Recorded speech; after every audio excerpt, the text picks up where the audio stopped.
संभाजीनगर जिल्ह्यातील खुलताबाद येथील औरंगजेबाच्या कबरीवरून राज्याचे राजकारण तापले आहे।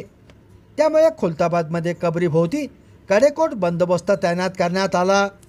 यामुळे कबर पाहण्यासाठी येणाऱ्या पर्यटकांची संख्या घटली आहे।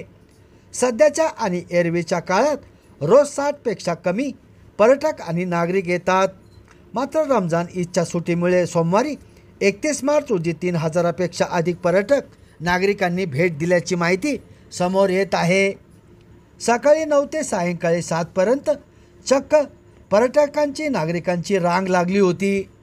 बजरंग दल, विश्व हिंदू परिषदेसह इतर हिंदुत्ववादी संघटनांनी कबर काढण्यासाठी अचानक आक्रमक पवित्रा घेतला असल्याने 25 दिवसापासून पर्यटकांची नागरिकांची संख्या अत्यंत कमी झाली।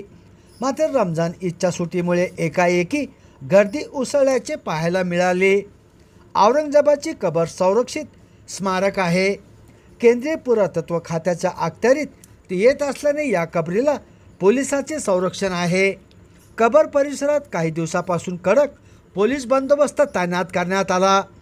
ओळख पटवल्यानंतरच कबर परिसरात प्रवेश दिला जात आहे। जिल्हा प्रशासनाने खुलताबाद शहर व औरंगजेबाची कबर असलेला परिसर 18 एप्रिलपर्यंत तात्पुरत्या स्वरूपात रेड झोन म्हणून घोषित केला आहे। संभाजीनगर समाचार न्यूज चॅनलसाठी सुनील टाक।